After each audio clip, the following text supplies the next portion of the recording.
I think I was very fortunate growing up because of my parents. I found that my mom and my dad were very perceptive of what was going on in my life, and the fact that they noticed their child becoming depressed, and that I would miss school whenever I could, and that I was constantly complaining of stomach aches and headaches, and like I said, it really just got to the point where my parents realized that as their son, that if they didn't do something about it, that their son wouldn't be graduating university and their son would no longer be around because I was on my way to taking my own life. Growing up, I probably felt like I was different from everyone else, and felt like I was probably not just different in my own town, but probably in the entire world. Didn't know who else was out there or anyone else like me. J'ai déjà été victime d'intimidation à l'école. Ça s'est passé au primaire, au secondaire. Même si à cette époque-là, on ne sait pas nécessairement qu'est-ce qui se passe avec nous, moi, en tout cas, je ressentais que j'étais différent, mais sans être capable de mettre un mot sur pourquoi j'étais différent. I think I knew I was different when I was in grade 4, and I had 3 guys try to beat me up, and that was kind of the beginning of it. And then later, when I was in junior high, locker rooms were not a great safe place to go to, so it was always one of those things that you wanted to avoid. There were a few times too where there was physicality. I remember once being on the bus and a kid at school turning around as other people were getting off the bus, he turned around and just started slapping me in the head and slapping me in the head. And it was one of those things where it happened so much that I almost got used to it. But I do remember thinking that it was a very hostile, very difficult environment.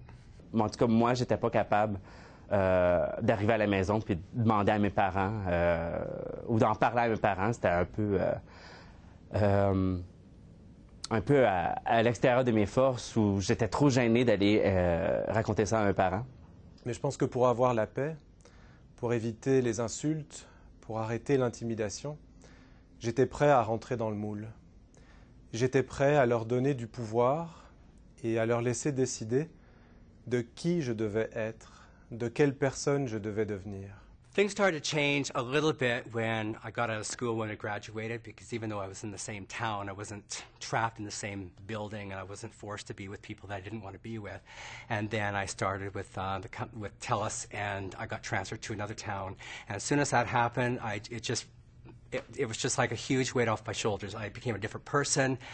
People got to know me for who I was and not for any of my history. Things really started to change for me after high school, going to university and being in a place where people are probably respected or admired for being different, and was really able to become myself and not feel like I had to hide myself or keep pieces of myself in or hidden from other people.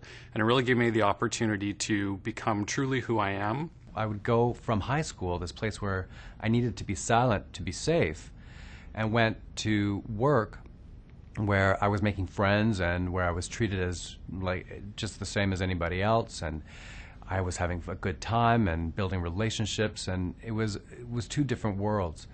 And after high school ended, I started working, of course, full-time, and eventually went back to post-secondary and went to university, and things just got better and better and better.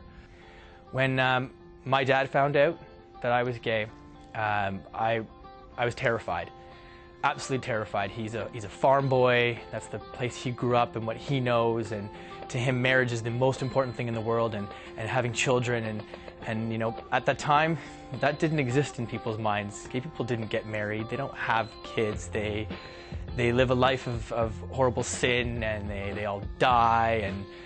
And but he surprised me. When my dad found out, he confronted me during a hockey game, actually. And instead of getting angry, he asked if I was seeing anyone, and I wanted to bring them over for a barbecue. It was uncomfortable. It was weird, but it was surprising. The moment where it really changed for me was going to the Toronto Pride Parade when I was 29, and I just saw for the first time literally millions of people who embraced who they were and were true to themselves. And about a week after that, I came out to one of my best friends. This is who I am, and I'm not going to change for anyone.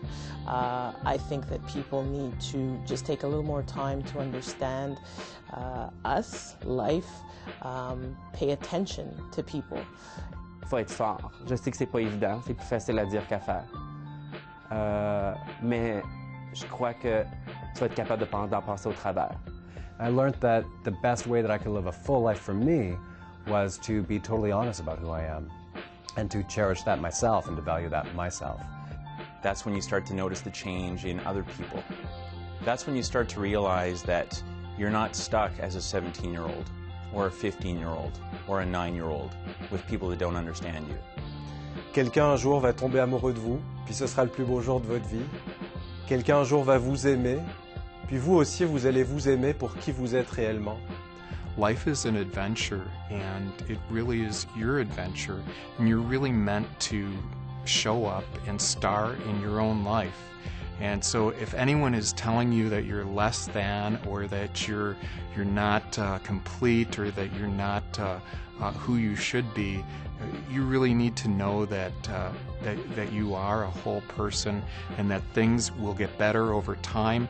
You'll find people, friends, family who love you for who you are, and that you're going to grow, and that life is a whole experience of growth, and you need to be here.